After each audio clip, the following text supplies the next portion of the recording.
Hey everyone, welcome back to Crypto Cash. Thanks again for joining me here. Hope you're having a phenomenal day. Quick look here again at Gala, seeing what's going on in this sea of red. What's going to happen here, right? We lost a lot of support levels, but also did very well prior leading into that. We had this nice little bullish flag pattern that worked out pretty well for a lot of community members. So congrats everybody for picking up on that. And same thing too as well for one of my admins, Rexar. Appreciate you also throwing out some good TA on this coin as well. So those are all positive contributing factors in the overall sense, but what does that mean for us here? Let's go ahead and double check and find out and see where we're at. So if you are new to the channel, I welcome you aboard. Thank you so much again for joining me here. If you want to be part of my Trading Academy community and signals group, link down below. I do provide with trade signals and more so just a good learning environment as well. Make sure you read those, watch those videos in our website there. A quick congrats to our community just before we get started. ICP short, 33%. 7 days FTM long, 31% in 20 hours. So we're hitting profits in both directions there, folks, and that's perfectly normal. Okay. So again, sometimes you gotta hedge your longs with some shorts. We got in, we got out, took some profit, and all well and good. So with Gala, the question is here: do you take profit or do you want to consider shorting this point? Well, a lot of liquidation got swept up here, but there's still some at about 7 cents even. But there is a tremendous amount between 5.4 and down as low as 4.5. So you got to recognize we may not be out of the doghouse yet with liquidation. Now, does that mean that the price is going to run to those levels? Not necessarily. I mean, those are some pretty strong support in that range. If you look at this here, 5.7, strong support level. That liquidation we're talking about is at about 5.4. Right here, down as low as like, what, 4.5? So again, heavy concentration of liquidation at that level. I think it's going to be hard pressed to get all the way to that range unless Bitcoin takes a run towards 64,000, which is possible. And I mentioned that number just because there is a CME gap at 64K that is still unfilled. It's not a full one, it's only like a half, but it's still something you want to be mindful of with Bitcoin and its shenanigans. So I wouldn't be surprised. Plus CPI data tomorrow as well. It's going to be interesting. However, right now, in general, what we want to look at is the daily time frame and work our way down.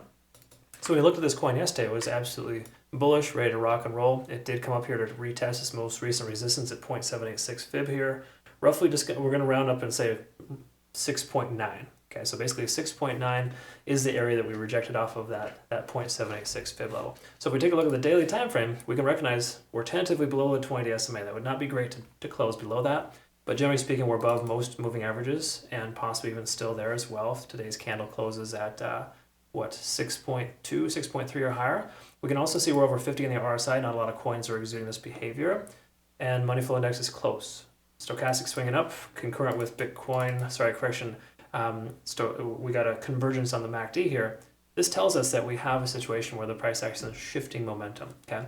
Now this hasn't officially occurred yet, so don't buy into it, but stochastic swinging up, along with being over 50 on the RSI, we're still generally bullish on the macro here. Okay. So try not to get it too twisted that just 2 red candles is going to be the end of into this coin. It's not necessarily the case. If we zoom out and kind of look at this most recent range here, we can see the most amount of volume is accumulated right here at about 6.8. Okay, so 6.8 is the heaviest concentration of volume. That's where that point of control occurred, and the price action could not get through it. Okay, so it's going to take a lot more volume to get back up to that level.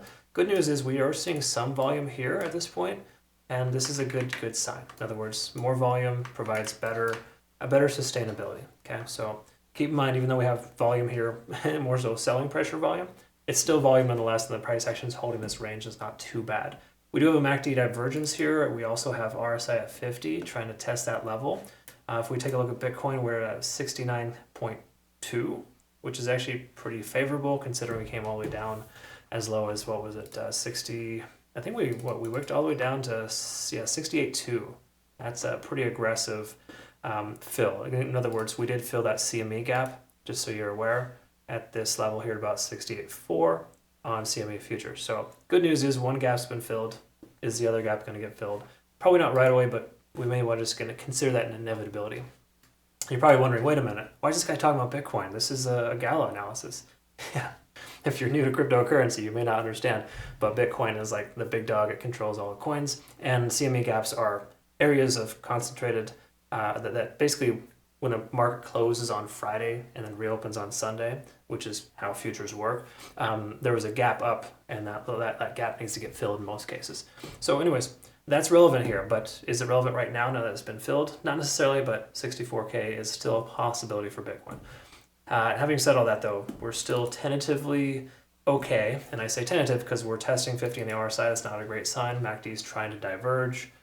If we can kind of hold this level and can an increase here today, let's just say hypothetically we close at 6.3, 6.4 or higher, we'll probably be in pretty good shape to be able to see the price recover. Bitcoin just needs to stabilize at 69 to 70,000. I think we'll be okay for a lot of altcoins.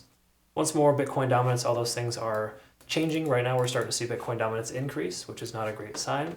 In fact, let's see. Yeah, so last 3 hours, we're seeing Bitcoin dominance coming up.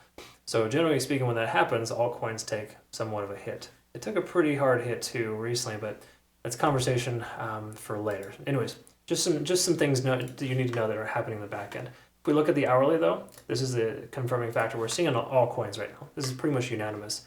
Most coins, actually, no, this is actually decent. This isn't too bad. But all coins right now are the lagging span's free and clear to the bearish side.